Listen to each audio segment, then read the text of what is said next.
Hi everyone. ఈ video మొత్తము ఇది లాంగ్ వీడియో. అమ్మ గురించి ఎప్పుడు చాలామంది అడుగుతూ ఉంటారు, ఇంకా ఎక్కువ ఇన్ఫర్మేషన్ చెప్పండి, మీ ఫ్యామిలీ గురించి చెప్పండి, అమ్మ గురించి చెప్పండి అని. సో ఈ వీడియోలో మనం మాట్లాడుకుందాం. సో ఫస్ట్ ఆఫ్ ఆల్ ఈ వీడియోలో ఇక్కడ కనిపిస్తుంది కదా, ఈ తీగ పేరు గార్లిక్ వైన్. ఇది లాస్ట్ టైం కూడా ఫ్లవర్స్ వచ్చినాయి, చాలా వరకు తెలుసు అందరికీ. దీనికి చూడండి, చెట్టు నిండా ఫుల్గా మొగ్గలు వచ్చినాయి. అయిన బ్లూమ్ అయితే అసలు సూపర్ ఉంటాయి. ఇంకా ఇక్కడ గోంగూర అప్పుడెప్పుడో ఒకసారి తీసుకొచ్చి ఒక కట్ట పెట్టాము. ఇప్పటికి ఎన్ని బకెట్లు కోసామో ఇక్కడ కనబడుతుంది కదా, ఆ గంపలు దాదాపు ఒక 20-25 గంపల వరకు కోసుంటాము. అవి అయిపోయినాయి. ఒక కట్ట అవి మొత్తము గోంగూర కోయడం అయిపోయింది, మళ్ళీ వాటికి సీడ్స్ రావడం అయిపోయింది. ఆ సీడ్స్ అక్కడ రాలి మళ్ళీ ఆ మొక్కలు మళ్ళీ పెద్ద అయినాయి ఇప్పుడు. సో అది మనం విత్తనాలు వేయకుండానే ఆ గోంగూర మళ్ళీ వచ్చేసింది. కాకపోతే ఇది మన ఫామ్ హౌస్లో కాసిన పసుపు. ఇది మొన్న అమ్మ పసుపు వేద్దామని దంచుదామని మర్చిపోయి ఊరు వెళ్ళిపోయింది. మళ్ళీ ఇప్పుడు ఆరబెట్టింది బయట. లిసియంతస్ ఇంకా మళ్ళీ ఆర్డర్ పెట్టాను, రేపు కూడా వస్తాయి. ఎందుకంటే చాలా ఆర్డర్స్ వచ్చినాయి, మనం అనుకున్న వాటికంటే ఎక్కువ వచ్చినాయి. సో నేను ఆల్రెడీ చెప్పే వాళ్ళకి ఇప్పుడు హాఫ్ తీసుకుంటాను, మళ్ళీ హాఫ్ తీసుకుంటానని అలాగే పెట్టారు. హాఫ్ కూడా రిటర్న్ పంపించకుండా మనకి ఇస్తూ ఉన్నారు. సో ప్రాబ్లం లేదు. అందుకే నేను స్టార్టింగ్ వీడియోలో చెప్పా కొన్ని ఉన్నాయని. తర్వాత మళ్ళీ తెప్పించాను కాబట్టి కొంచెం రిలీఫ్ అయింది. చాలామంది ఆర్డర్స్ పెట్టుకున్నారు. మన దగ్గర మెయిన్ ఏంటంటే తీసుకున్న వాళ్ళే మళ్ళీ తీసుకున్నారు. తీసుకున్న వాళ్ళు అప్పుడు నేను సాప్లింగ్స్ చిన్నవి కూడా ఇచ్చాను. కొంతమంది ఏమంటున్నారు, నీడలకు పెడితేనే వస్తాయి అంటున్నారు కదా. లేదు, కొంతమంది టెర్రస్ గార్డెన్ ఉన్న వాళ్ళు ఎండకు పెట్టినా కానీ వచ్చినాయి. సో ఈ నీడకు పెరుగుతాయి, ఎండకు పెరుగుతాయి, అన్ని రకాలుగా పెరుగుతాయి. బెస్ట్ థింగ్ ఏంటంటే వీటికి ఎక్కువ పెస్ట్ ఉండదు. సో అక్కడ మనం బతికిపోతాం. ఇకపోతే ఇప్పుడు ఫామ్ హౌస్కి వచ్చినా, నేను వచ్చినా రాకపోయినా, అమ్మ నాన్న వచ్చారంటే ఏదో ఒక పని చేస్తూ ఉంటారు. ఖాళీగా అయితే అస్సలు ఉండరు. ఇంకా అమ్మ అయితే ఇంట్లో పని అంతా చేసుకొని మళ్ళీ ఫామ్ హౌస్కి వచ్చి ఫామ్ హౌస్లో మొత్తం పని చేసుకొని, ఎందుకు ఇంత కష్టము. నేను చెప్పా కదా, నాకు జాబ్ ఐటీలో నేను ఎంటర్ అయింది 2017లో. నేను 2017లో ఎంటర్ అయిన తర్వాత కూడా నా జాబు నేను చేస్తున్నప్పుడు కూడా ఇంకా 2 years చేస్తూనే ఉన్నారు. అమ్మ పొలం పనులకి వెళ్ళేది. మేమున్న సిటీ అయినా కానీ సత్తెనపల్లి అనేది విలేజ్ ఏం కాదు, సిటీ. కాకపోతే ఏమంటే అక్కడ కూడా మేము ఒక సైడ్ కార్నర్లో ఉండేవాళ్ళము. అక్కడ ఆ ఏరియాలో ఉన్న వాళ్ళు పొలం పనులకి వెళ్తూ ఉంటారు అనమాట. వాళ్ళతో పాటు అమ్మ కూడా పొలం పనులకి వెళ్ళేది. అది అలా అలవాటైంది. సో అందుకే ఖాళీగా అయితే ఉండరు, ఏదో ఒక పని చేస్తూనే ఉంటారు. మా అమ్మ నాన్ననే కాదు, ఈవెన్ ఆ జనరేషన్ వాళ్ళు ఎవరికి భారంగా ఉండదలుచుకోరు. వాళ్ళకు శక్తి ఉన్నంతకాలం వాళ్ళు పని చేస్తూనే ఉంటారు. అది మీ అమ్మ నాన్న అయి ఉండొచ్చు, మీ అత్త మామ అయి ఉండొచ్చు, ఎవరైనా అయి ఉండొచ్చు. ఈవెన్ మా అమ్మ నాన్న గురించే కాదు, మా అత్త మామ అంటే మా వైఫ్ వాళ్ళ అమ్మ నాన్న కూడా ఇప్పటికీ పొలం పనులకి వెళ్తారు. వాళ్ళు కూడా అంతే కష్టజీవులు మా అమ్మ నాన్న మాదిరి. సో అలాగా ఆ జనరేషన్ వాళ్ళు ఎవరు ఖాళీగా ఉండరు, ఎవరికి భారం అనిపించరు. కానీ ఈ మన జనరేషన్ వాళ్ళు, అంటే ఈ జనరేషన్ వాళ్ళు ఎలా ఉన్నారంటే, వాళ్ళకు పెళ్ళిళ్ళు అవ్వగానే ఎవరు ఏదైనా ఒక చిన్న మాట చెప్పగానే ఇంకా వాళ్ళకి అడ్డు. వాళ్ళు ఉండకపోతే మనం ఫ్రీగా తిరగచ్చు, ఫ్రీగా ఉండొచ్చు. ఈవెన్ హస్బెండ్ అండ్ వైఫ్స్ కూడా అలాగే ఉన్నారు ఇప్పుడు. అక్కడ దగ్గర ఇంక నాకు క్లోజ్ ఫ్రెండ్సే ఉన్నారు కొంతమంది. నేను వాళ్ళకి చెప్తూ ఉంటా, ఇప్పుడు మీ డాడీగా లేరు కదరా, మీ మదర్ ఒకళ్ళు ఉంటారు, పిలుచుకొచ్చుకోవచ్చు కదా, మీ దగ్గరే పెట్టుకోవచ్చు కదా అంటే, వాళ్ళు చెప్పే పాయింట్స్ 2. ఒకటి ఏమంటారు, వాళ్ళు వస్తేనే మాకు నస ఎక్కువ, ఏదో ఒకటి వాగుతూనే ఉంటారు, ఏది చేయనీరు, అడ్డుపడుతూ ఉంటారు అనేది ఒక పాయింట్ అయితే, రెండో పాయింట్ ఏంటంటే వాళ్ళు వచ్చినా కూడా ఇక్కడ ఉండలేరు, ఈ అపార్ట్మెంట్ సిస్టానికి వాళ్ళు ఉండలేరు అంటారు. సో ఒకవైపు ఆలోచిస్తే వీళ్ళ రీజన్స్ కూడా కరెక్ట్ అనిపిస్తుంది. ఎందుకంటే వాళ్ళు కూడా ఉండలేరు కదా, వాళ్ళు విలేజెస్లో ఉంటే హ్యాపీగా ఉంటారు. అందుకని చెప్పేసి వాళ్ళని విలేజ్లోనే పెట్టేస్తుంటారు కొంతమంది. సో అందరికీ నాకున్నంత అదృష్టం ఉండదు కదా. సో నాకైతే హ్యాపీగా ఎలాంటి సిచ్యువేషన్లో అయినా కానీ మా అమ్మ నాన్న తోడున్నారు నాకు. సో మెయిన్ ఏంటంటే వీళ్ళు నాతో రావడానికి రీజన్ ఏంటంటే, మేము ఎలా చెప్పాలంటే మేము వలస పోయాము. అంటే ఒక ప్లేస్ నుంచి ఇంకో ప్లేస్కి వెళ్ళగా మేము స్టేబుల్గా ఒకే చోట ఎప్పుడు లేము, మారుతూనే ఉన్నాము. అందుకని మేబీ మా అమ్మ నాన్నకు కూడా అలవాటు అయినట్టుంది. మాది యాక్చువల్లీ బళ్ళారి అయితే నేను 3rd క్లాస్లో ఉన్నప్పుడే మేము గుంటూరు దగ్గర ఉన్న సత్తెనపల్లికి షిఫ్ట్ అయ్యాము. అక్కడ షిఫ్ట్ అయిన తర్వాత అక్కడ ఆల్మోస్ట్ ఒక 22 years ఉన్నాము. ఆ తర్వాత మళ్ళీ బెంగళూరుకి షిఫ్ట్ అయ్యాము. బెంగళూరులో ఒక 2 years ఉన్న తర్వాత కరోనా లాక్డౌన్ వచ్చింది. ఆ తర్వాత మళ్ళీ బళ్ళారికి షిఫ్ట్ అయ్యాము. అక్కడ ఉన్నప్పుడు తర్వాత మళ్ళీ నాకు పిల్లలు అవ్వడంతో మళ్ళీ అమ్మ నాన్న మళ్ళీ ఇక్కడికి షిఫ్ట్ అయ్యారు. సో వాళ్ళు ఒక ప్లేస్లో లేరు కాబట్టి మేబీ అది కూడా ఒక రీజన్ అయి ఉండొచ్చు వాళ్ళు షిఫ్ట్ అవ్వడానికి ఒప్పుకోవడానికి. ఇకపోతే అమ్మ గురించి చెప్పాలి ఎక్కువ ఈ వీడియోలో, ఎందుకంటే అమ్మ గురించి ఎక్కువ అడుగుతూ ఉంటారు. నాకు తెలిసిన అమ్మ గురించి చెప్తాను, నేను చూసిన అమ్మ గురించి. ఎందుకంటే చిన్నప్పటి నుంచి అమ్మని బాగా అబ్జర్వ్ చేస్తూ ఉన్నాను కదా. అమ్మ ఎలా అంటే 4 o'clockకి లేసేవాళ్ళు. 4 o'clock లేసేసి 6:30, 7 కల్లా అన్ని పనులు కంప్లీట్ చేసేవాళ్ళు. అన్నీ కంప్లీట్ చేసేసుకొని 7 కల్లా 7:30 to 8 కల్లా తను తినడం కానీ స్నానం చేయడం కానీ అన్నీ రెడీ అయిపోయి 8 కల్లా వెళ్ళిపోయేవాళ్ళు పొలం పనికి. మళ్ళీ రిటర్న్ ఎప్పుడు 5:30, 6 అయ్యేది వచ్చేసరికి. ఆ టైంకి వచ్చి మళ్ళీ మేము ఇడిచేసిన బట్టలు ఉతికేయడము, తర్వాత మేము తిన్న ప్లేట్లు కడిగేయడము, మళ్ళీ వంట చేయడము, ఎక్కడ రెస్ట్ అనేది లేదు మా అమ్మ లైఫ్లో. ఇంకా అప్పట్లో మేము అంత స్టేబుల్గా లేము కాబట్టి మాకు వాషింగ్ మిషన్ ఏమీ లేవు, ఈవెన్ మిక్సీ కూడా ఉండేది కాదు. మేము ఎంత ఇంట్లో ఉండేవాళ్ళం అంటే 10/10 అంతే.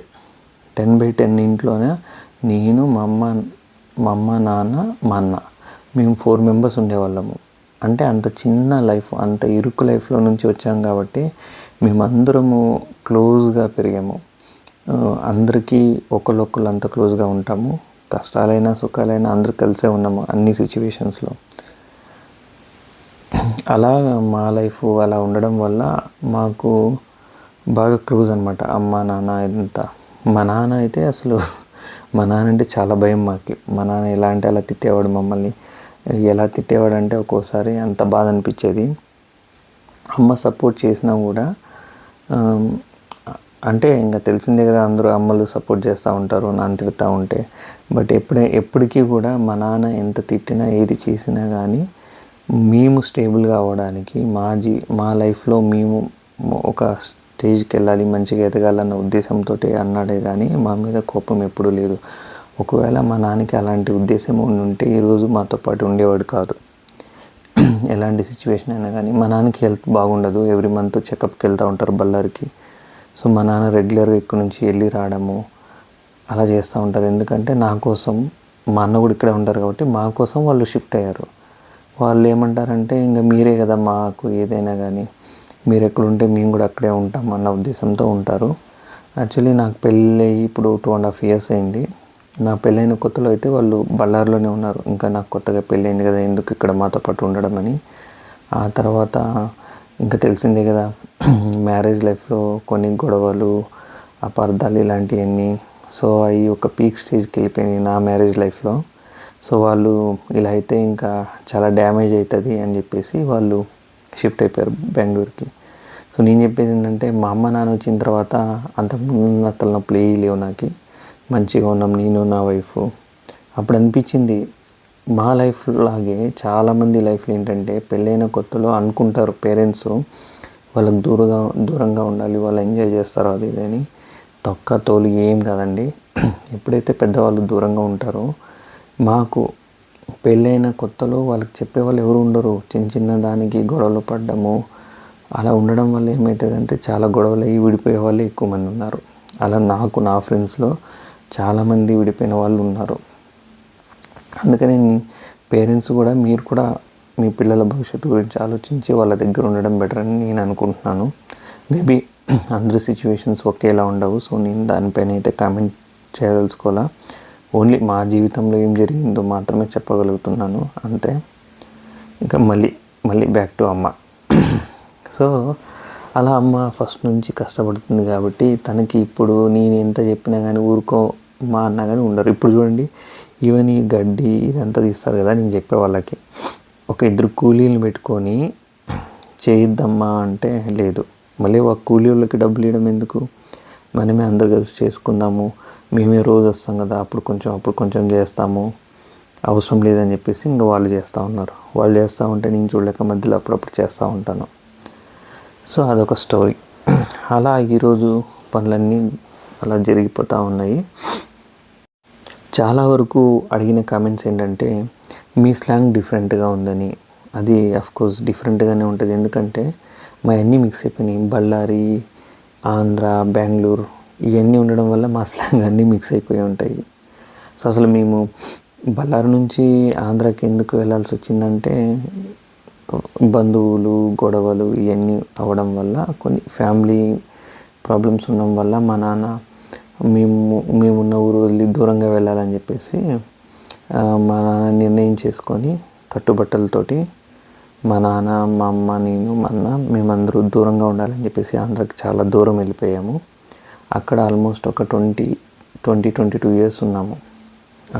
అక్కడ ఎన్ని ప్రాబ్లమ్స్ ఎన్ని ఫేస్ చేసామంటే ఏ ఒక్కరూ రాలా మా దగ్గరికి.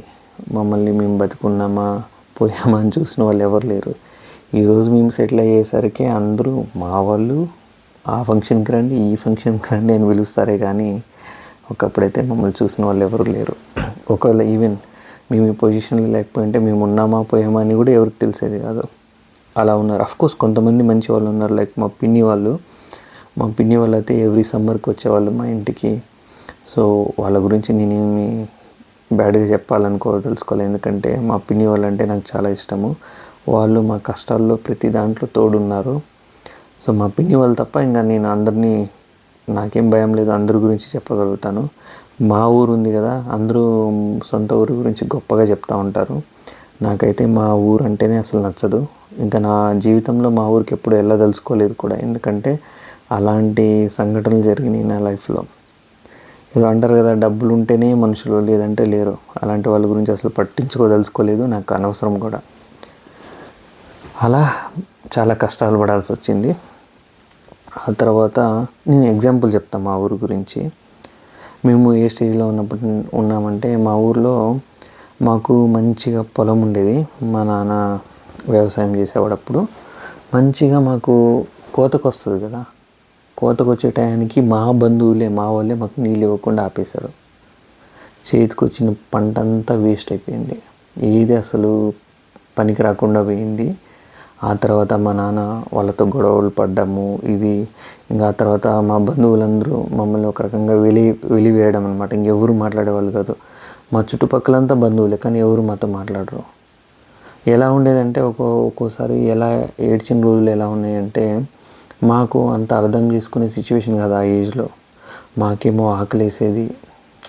మేము అసలు ఎక్కువ ఉత్త జొన్న అన్నమే పెట్టేది మా అమ్మ, ఎందుకంటే అప్పుడు రైస్ కొంచెం కాస్ట్లీ కదా. మేమైతే ఎవరు పిలుస్తారా, ఎవరన్నా తిందురా అని ఒక్క మాట పిలుస్తారేమో అని అంతగా వెయిట్ చేసేవాళ్ళం. కానీ ఎవ్వరు, అంతమంది బంధువులు ఉన్నా కానీ ఏ రోజు ఒకళ్ళు పిలిచి మా ఇంటికి కూడిపెట్టిన వాళ్ళు లేరు. టు బీ ఫ్రాంక్గా చెప్తున్నా కదా, మేబీ వాళ్ళు వీడియో చూస్తూ ఉండొచ్చు, నేనైతే అసలు ఏం పట్టించుకోను. అలాంటి సిచ్యువేషన్ నుంచి వచ్చాం మేము. అందుకనే నాకు మా ఊరికి వెళ్ళాలన్నా కానీ నాకు అసలు ఇష్టం ఉండదు. ఆ సిచ్యువేషన్ నుంచి మా అమ్మ వచ్చిన తర్వాత మా అమ్మ నాన్న కష్టపడ్డారు. ఆ తర్వాత మా బ్యాడ్ లక్ ఏమో కానీ మా నాన్నకి లారీ యాక్సిడెంట్ అవ్వడం వల్ల 2 కాళ్ళు డ్యామేజ్ అయినాయి. అప్పుడు కొంతకాలం మా నాన్న పని చేయలేకపోయాడు. అప్పుడు అసలైన కష్టాలు అప్పుడు స్టార్ట్ అయినాయి. అప్పుడు నేను 8th క్లాస్లో ఉన్నప్పుడు చదువు మానేయాలి అని డిసైడ్ అయిపోయాను. ఎందుకంటే మా అన్న అప్పటికి, నేను 3rd క్లాస్లో ఉన్నప్పుడు మా అన్న 7th class. So Kannada medium నుంచి తెలుగు మీడియం అవ్వదు కదా, అలా అని చెప్పేసి మా అన్న చదువు ఆపేశాడు. మా అన్న కూడా చాలా కష్టపడ్డాడు. లైక్ బ్రాందీ షాప్లో వర్క్ చేశాడు, తర్వాత బట్టల షాప్లో వర్క్ చేశాడు. మా నాన్న పని చేయలేని సిచ్యువేషన్లో మా అన్ననే చాలా ఆదుకున్నాడు. ఒక రకంగా చెప్పాలంటే నాకు గుర్తుండి కూడా మా అన్న 2 పూటలు తిని నాకు 3 పూటలు పెట్టడం, అలాంటి సిచ్యువేషన్స్ కూడా బాగా నేను చూసాను నా కళ్ళతోటి. ఎందుకంటే అప్పుడు మా నాన్నకి హెల్త్ ఇష్యూస్ రావడము, ఆ 2 కాళ్ళకి దెబ్బ తగలడం వల్ల మా అమ్మ హాస్పిటల్ చుట్టూ తిరిగేది. గవర్నమెంట్ హాస్పిటల్స్ కదా, మన దగ్గర డబ్బులు లేవు. హైదరాబాద్కి వెళ్ళారు, చెన్నైకి వెళ్ళారు, అలా తిరుగుతూ ఉండేవాళ్ళు అమ్మ నాన్న హాస్పిటల్స్కి. అప్పుడు నేను అన్న మాత్రమే ఉండేవాళ్ళం ఇంట్లో. అందువల్ల ఇప్పుడు కూడా మా ఇద్దరు బాండింగ్ చాలా ఉంటుంది. ఇప్పుడు నేను ఏదో లక్షలు సంపాదిస్తున్నాను, మా అన్న చదువుకోలేదు కాబట్టి ఏం సంపాదించలేదని వాల్యూ ఉండకపోవడం, మేబీ బయట వాళ్ళకి అది అలా ఉంటుంది, చూసే వాళ్ళకి నాకు రెస్పెక్ట్ ఎక్కువ ఇస్తారు, మా అన్నకి అసలు పట్టించుకోరు, అలా జరుగుతూ ఉంది ఇప్పుడు కూడా. బట్ నా లైఫ్లో మా అన్న ఏంటో నేను కష్టాల్లో ఉన్నప్పుడు, నేను చిన్నగా ఉన్నప్పుడు చూశాను కాబట్టి అప్పుడు ఎలా ఉన్నామో మేము ఇప్పుడు అలాగే ఉన్నాము. కానీ షో ఆఫ్ చేయలేము కదా అందరి ముందు. బట్ నా గుండెల్లో మాత్రం మా అన్న కూడా ఒక స్పెషల్ హీరో నా లైఫ్లో. ఇప్పుడు సంపాదించట్లేదు, నా అంతా ఎలా సంపాదించగలుగుతాడు? అప్పుడు తన ఎడ్యుకేషన్ సాక్రిఫైస్ చేసి తను కష్టపడ్డాడే కాబట్టి నేను ఈరోజు ఈ సిచ్యువేషన్కి రాగలిగాను. సో ఇప్పుడు చూసే నా ఫ్రెండ్స్కి కానీ, ఈవెన్ కొత్తగా వచ్చిన వాళ్ళకి కానీ ఆ బంధాల గురించి ఎంత చెప్పినా అర్థం కాదు, ఆ సిచ్యువేషన్లో ఉన్న వాళ్ళకే అర్థమవుతుంది. అలా మా ఫ్యామిలీ మొత్తం కష్టపడింది కాబట్టి ఇప్పటికీ మేము చూడండి కలిసి ఉన్నాము అందరం. సో అందరి లైఫ్లో ఇలాగే జరగాలి, ఇలా జరిగితేనే కలిసి ఉంటారని కాదు, మా లైఫ్లో ఇలా జరిగిందని చెప్తా ఉన్నా. నాకు చిన్నప్పుడు యాక్చువల్లీ ఫ్రెండ్స్ కంటే కూడా మా అమ్మతో ఎక్కువ బాండింగ్ ఉండేది. ఎందుకంటే చిన్నప్పుడు హాలిడేస్ వచ్చినప్పుడు కానీ, వీకెండ్స్ వచ్చినప్పుడు కానీ అందరూ గ్రౌండ్స్కి వెళ్తూ ఉంటారు ఆడుకోవడానికి. అలాగా నేను 10th అయిపోయిన తర్వాత, అంటే ఇంటర్ నుంచే నేను పార్ట్ టైం జాబ్ చేయడం స్టార్ట్ చేశాను. ఎలా అంటే కాలేజ్ అయిపోతుంది కదా 4:35కి, ఆ 5 o'clock నుంచి ఐస్ క్రీమ్ పార్లర్లు కానీ, లేకపోతే న్యూడిల్స్ బండ్లు అప్పుడు చాలా ఫేమస్, వాటిల్లో పనిచేసేవాడిని. లైక్ 4:35కి వెళ్తే నేను 11 వరకు అక్కడ పనిచేసేవాడిని. అప్పట్లో 3,000 ఇచ్చేవాళ్ళు. అది మా ఫ్యామిలీకి చాలా హెల్ప్ అయ్యేది. అలా చేయడం వల్ల నేను ఎక్కువ ఫ్రెండ్స్కి మింగిల్ అవ్వలేకపోయా, టైం ఉండేది కాదు నాకు. సో వాళ్ళు కూడా నేను ఎక్కడికి రానని చెప్పి వాళ్ళు కూడా లైట్ తీసుకున్నారు, ఇగ్నోర్ చేయడం అలా స్టార్ట్ చేశారు. బట్ నేను 8th క్లాస్లో ఉన్నప్పటి నుంచే లైక్ వీకెండ్ సండేస్ అలా వస్తాయి కదా, మా అమ్మ వద్దన్నా కానీ నేను మా అమ్మ వెనకాల పొలం పనులకి వెళ్ళేవాడిని. ఎలా అంటే మిరపకాయలు తెంచడము, పత్తి విడిపించడము, అట్లా. మా అమ్మ నేనేమో వెళ్ళేవని పని సరిగా చేత అయ్యేది కాదు. మా అమ్మ పని చేస్తూ మళ్ళీ నా పని కూడా చేసేది టక. మళ్ళీ వెనకబడిపోతే మళ్ళీ ఓనర్స్ వద్దంటారు కదా రేపటి నుంచి, అందుకని చెప్పేసి మళ్ళీ టక కోసేది. అలాగా ఎందుకంటే ఫ్యామిలీలో మెయిన్ పర్సన్ ఉంటారు కదా పిల్లరు, ఫాదర్కి ఏమన్నా అయితే ఎంటైర్ ఫ్యామిలీ మొత్తం సఫర్ అవుతుంది. మా నాన్నకి ఆ యాక్సిడెంట్ అవ్వడం వల్ల అందరం సఫర్ అయ్యాము. ఒకవేళ మా నాన్నకి యాక్సిడెంట్ అవ్వకపోయింటే మేబీ ఇంకా మా అన్న కూడా చదువుకునేవాడేమో, లేకపోతే ఏదైనా బిజినెస్ స్టార్ట్ చేసేవాడేమో. సో మా అమ్మ మీద ఎక్కువ ఫ్యామిలీ భారం పడింది. అలాగే మా అన్న కూడా, వాళ్ళిద్దరే ఎక్కువ. మా నాన్నకి ఇంకా హెల్త్ ఇష్యూస్ రావడం వల్ల అంతగా చేసేవాడు కాదు. బట్ ఏంటంటే మా నాన్న మమ్మల్ని ఎప్పుడు మేము ఎక్కడ చెడుదారి పడతామో, ఏమన్నా ముందుకు వెళ్ళకుండా ఆగిపోతామో అన్న భయంతో తిట్టేవాడు. నేను ఒక నాకు గుర్తున్న ఇన్సిడెంట్ చెప్తాను మా నాన్న గురించి. ఒకసారి ఏం జరిగిందంటే, ఐ థింక్ 8th క్లాస్లో ఉన్నప్పుడు చదువు మానేయాలనుకున్నాను. ఎందుకంటే మా అన్న ఒక్కడే చేసింది సరిపోవట్లే అప్పట్లో. మా నాన్నకి హాస్పిటల్కి వెళ్ళాలి, డబ్బులు ఉండేవి కాదు. అందుకని చెప్పేసి నేను మేస్త్రి పనికి వెళ్ళాలని ఫస్ట్ టైం మేస్త్రి పనికి వెళ్ళాను. అప్పుడేం జరిగిందంటే మా ఊర్లో గడియార స్తంభం అని ఉంటుంది సత్తెనపల్లిలో. అక్కడ ఎర్లీ మార్నింగు ఈ మేస్త్రి పనులకి వెళ్ళే వాళ్ళందరూ అక్కడ నిలబడతారు. అక్కడికి వచ్చి మేస్త్రి ఉంటాడు కదా, ఆయన పంపిస్తాడనమాట, అటు వెళ్ళండి ఇటు వెళ్ళండి ఆ పనికని గ్రూప్ ఉంటుంది. అలాగా నేను ఫస్ట్ వెళ్ళినప్పుడు నాకు పని చేత కాదని చెప్పేసి ఒక టెంపుల్లో చిన్న వర్క్ ఉంటే ఆ వర్క్ పంపించారు. మా నాన్నకి తెలియదు, జస్ట్ పనికి వెళ్ళాను అని చెప్పి వెళ్ళాను. అక్కడ జరుగుతూ ఉంది. నా కర్మ చూడండి, అది ఆంజనేయ స్వామి టెంపుల్, బండలు తీసేయాలన్నమాట, టైల్స్ వేస్తున్నారు. నేను ఒక్కడే ఉన్నా, ఎవరు లేరు. అక్కడ ఒక ముసలాయన ఉన్నాడు ఆ టెంపుల్కి, పెద్ద ఆయన అనమాట. ఆయన నన్ను కనీసము అర్థం చేసుకోలేకపోయాడు ఆ ముసలాయన. అసలు పని నీకు చేత కానప్పుడు ఎందుకు వచ్చావు పనికి? అసలు ఇప్పుడు హారతి ఇస్తారు కదా, ఆంజనేయ స్వామి ఉన్నాడు, హుండీ ఉంది, హుండీ పక్కనంతా బండలు తీస్తూ ఉన్నా. నాకు ఎంత కోపం వచ్చిందంటే దేవుడి మీద, అరే బాబు నువ్వు ఎలా ఆ దేవుడిని చూస్తే ఎంత హ్యాపీగా నవ్వుకుంటూ ఉన్నాడు, ఇంత కష్టపడుతున్నా, ఒక సైడ్ ఆయన తిడతా ఉన్నాడు, కనీసం ఆయన నోరన్నా మూపి లేకపోతే నాకు శక్తినన్నా ఇవ్వు అని చాలా ఏడుపు వచ్చేది. కానీ ఏడవకూడదు, అలాగే కంట్రోల్ చేసుకునేవాడిని. అప్పుడేమో సాటర్డే అవ్వడం వల్ల ఆంజనేయ స్వామి గుడికి వస్తారు కదా, వాళ్ళందరూ చూసి అయ్యో ఇంత చిన్నపిల్లడు అప్పుడే వర్క్ చేస్తున్నావు అట్లా పాపం అది ఇది అంటారు. కానీ ఆ ముసలానికి మాత్రం అది జాలి రావట్లేదు. అదేంటంటే నువ్వు ఈ మొత్తం బండలు తీయాలి, వెళ్ళాలి ఇంటికి, అట్లా అట్లా చెప్పేశాడు. ఆల్మోస్ట్ 8 అవుతా ఉంది వర్క్, అయినా కానీ పంపించట్లేదు. ఇంకా మా నాన్నేమో పాపం ఎతుకుతూ ఉన్నాడంట. అంతా ఎక్కడికి వెళ్ళానా, ఏ గుడి వెళ్ళానా అని అన్ని గుళ్ళు ఎతుకుతూ ఆఖరికి నేను ఇంకా పని అయిపోయే టైంకి వచ్చాడు ఆంజనేయ స్వామి గుడికి. మా నాన్న అయితే చాలా బాధపడ్డాడు. నా చేతులన్నీ బొబ్బలు వచ్చేసి ఇంకా నెక్స్ట్ డే నుంచే వద్దు, ఈ పనికి వద్దు, నువ్వు స్కూల్కి వెళ్ళు అని చెప్పేసి ఇంకా నెక్స్ట్ డేనే మళ్ళీ స్కూల్కి వెళ్ళమని చెప్పి పంపించడం స్టార్ట్ చేశాడు. సో అప్పుడు నేను త్వరగా అట్లీస్ట్ 10th క్లాస్ ఉండాలి అది ఇది అని చెప్పారు అప్పట్లో. 8కే మానేస్తానంటే మా ట్యూషన్ సార్ అంతా. సో వాళ్ళ బలవంతం మీద నేను 9th చదవకుండా డైరెక్ట్గా 10థ్కి అప్లై చేసుకున్నా. అలా నా ఎడ్యుకేషన్ మళ్ళీ కంటిన్యూ అయింది. అది అలా జరిగింది. ఇంకా అమ్మ గురించి అంటే చెప్పాను కదా, నేను అమ్మ ఎక్కువ పొలం పనులకి వెళ్ళే వాళ్ళము. మాకు క్యాష్ ఫీలింగ్ ఉండదు, ఎందుకంటే ఆ పొలానికి వెళ్ళినప్పుడు అన్ని డిఫరెంట్ క్యాస్ట్ వాళ్ళు వస్తారు. అక్కడ ఏం జరిగిందంటే అందరూ ఒక చోటు కూర్చొని తినేవాళ్ళు, కూరలు మార్చుకునేవాళ్ళు. అది నాకు బాగా నచ్చేది. ఎందుకంటే నేను మా సొంత వాళ్ళు, మా క్యాస్ట్ వాళ్ళు, మా బ్లడ్ రిలేషన్ వాళ్ళు మా ఆకులతో ఉంటే చూస్తూ నవ్వుకునేవాళ్ళు. కానీ ఇక్కడ అసలు మనం ఎవరో తెలియదు, ఏ క్యాస్టో తెలియదు, ఏ బంధం లేదు. అలాంటిది ఎంత బాగా ఇదిగో ఈ కూర వేసుకో, అన్నం తిను, అన్నం తెచ్చుకో, అసలు ఎంత బాగుండేదంటే నాకు అప్పుడు ఇంకా నా లైఫ్లో ఫిక్స్ అయిపోయా, నో క్యాష్ ఫీలింగ్. సో ఆ క్యాష్ ఫీలింగ్ అనేది నా మైండ్కి ఎప్పుడూ రాలా ఇంక అప్పటి నుంచి. ఈవెన్ మేము సత్రంపల్లిలో ఉన్నప్పుడు డిఫరెంట్ క్యాస్ట్ల మధ్య పెరిగాము. అలాగా మా లైఫ్ నడుస్తూ వచ్చింది. ఇంకా మా అమ్మ కష్టాలు ఇంకా మామూలే, ఇంకా ఆమెనే ఉంటాయి కదా.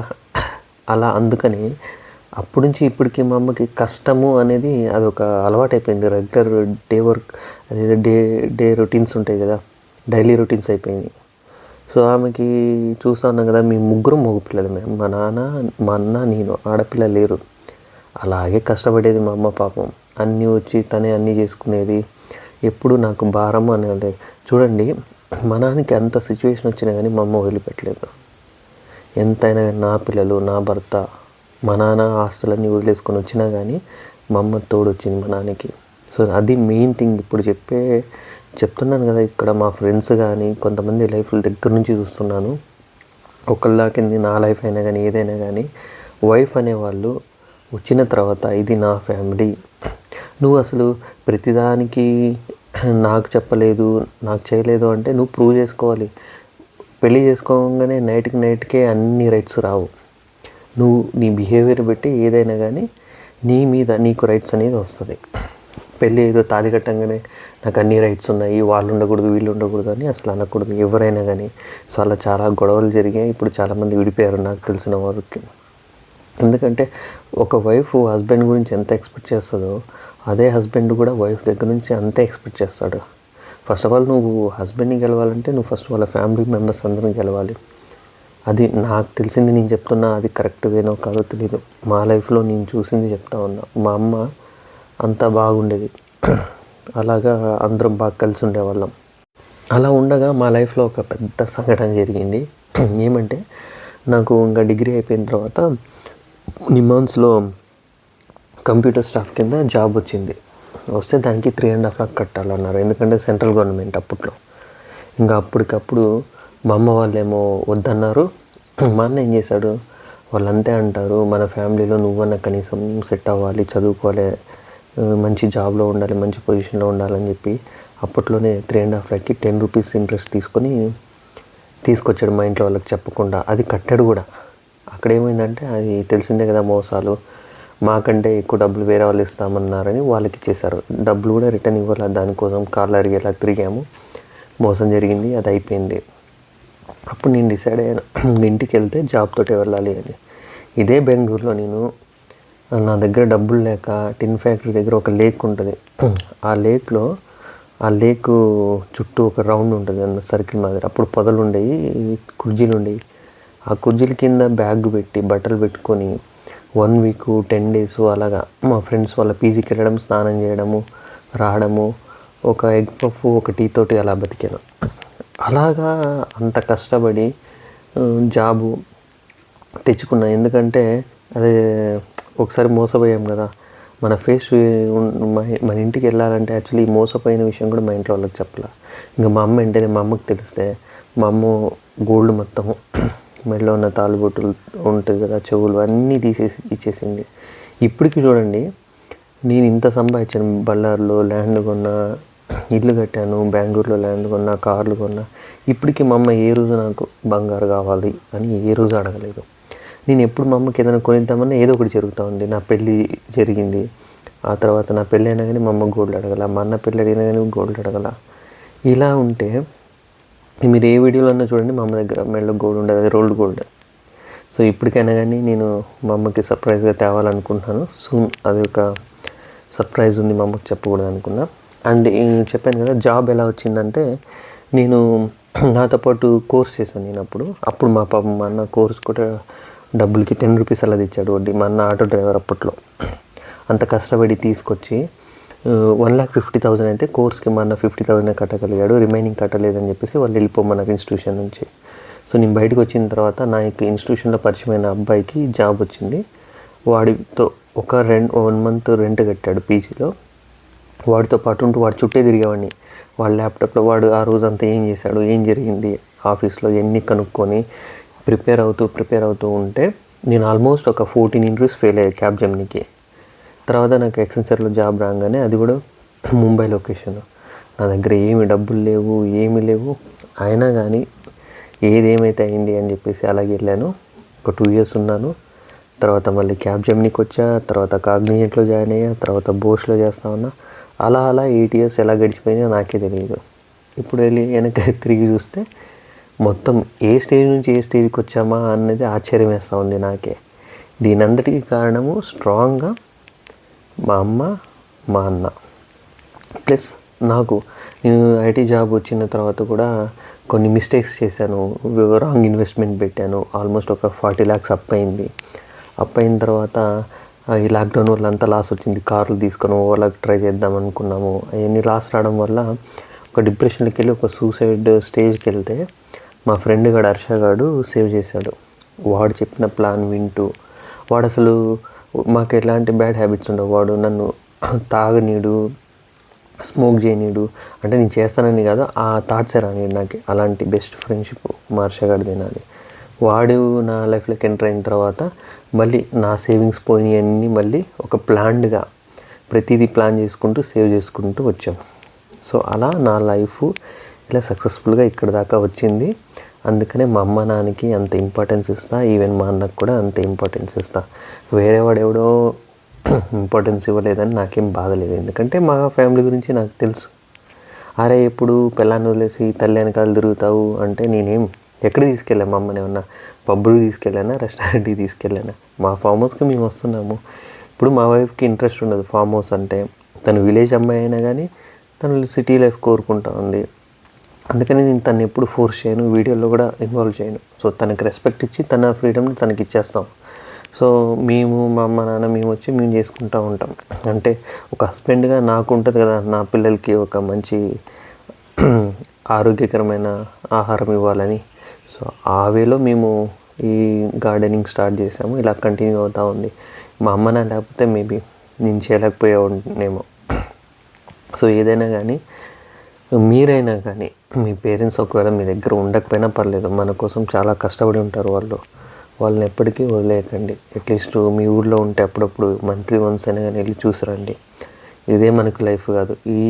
ఈ జనరేషన్లో ఈ పబ్బులు వీటికి ఇన్వెస్ట్మెంట్ పెడతారే కానీ ఒక్కడు ఒక సెంటు స్థలం కొనాలి, అందులో మనం ఆర్గానిక్గా ఫుడ్ పెంచాలి, దాని మీద ఎవరికి ఇంట్రెస్ట్ లేదు. రేపు ఈ ఐటీ ఇదంతా పోతుంది. రేపు తెలుస్తుంది, ఒక 15-20 yearsలో ఈ మనల్ని శాసిస్తుంది. అప్పుడు తెలుస్తుంది జనాలకి మనం ఎంత పెద్ద మిస్టేక్ చేస్తున్నామో అని. ప్రతి ఒక్కడు నా పిల్లలు సాఫ్ట్వేర్ ఇంజనీర్ అవ్వాలి అది ఇది అని అనుకుంటున్నారు, కానీ ఒక్కడు రైతు అవ్వాలని కోరుకోవట్లేదు. పండించేవాడు తగ్గిపోతూ ఉన్నాడు, తినేవాడు పెరిగిపోతూ ఉన్నాడు. లాస్ట్కి ఎలాంటి సిచ్యువేషన్ ఫేస్ చేయాలో వస్తుందో అని భయం వేస్తూ ఉంది. లక్షలు పోసి పిల్లల్ని స్కూల్కి పంపిస్తూ ఉన్నారు. వాళ్ళు ఏం నేర్పిస్తూ ఉన్నారు, పిల్లలు ఏం నేర్చుకుంటున్నారు? ఒక యాపిల్కాయ ఏ చెట్టు నుంచి వస్తుందో వాళ్ళు గుర్తుపట్టలేరు. ఒక టమోటా ఏ చెట్టుకి వస్తుందో గుర్తుపట్టలేరు. ఆ ఎడ్యుకేషన్ ఏం చేస్తారు తీసుకొని? ఏదన్నా ఇప్పుడు నేను ఎవరైతే ఈ మొక్కల గురించి ఈ గార్డెనింగ్ గురించి తెలుస్తుందో అలాంటి వాళ్ళు వాళ్ళ ఫ్యామిలీకి ఎలాంటి సిచ్యువేషన్ అయినా కానీ ఎలా అయినా కానీ ఫుడ్ ప్రొవైడ్ చేయగలుగుతారు. అది మాత్రం గుర్తుంచుకోండి. మీ పిల్లలకి ప్లీజ్ టెర్రస్ గార్డెనింగ్ నేర్పించండి. చిన్నప్పటి నుంచే ప్రతి దాంట్లో ఇన్వాల్వ్ చేయండి. కష్ట సుఖాల్లో ప్రతిదీ తెలియాలి వాళ్ళకి. ఈరోజు మీరు కష్టం లేకుండా పెంచారంటే రేపు కష్టాలు వస్తే వాళ్ళు ఫేస్ చేయలేరు. ప్రతిదీ ఇన్వాల్వ్ అవ్వాలి.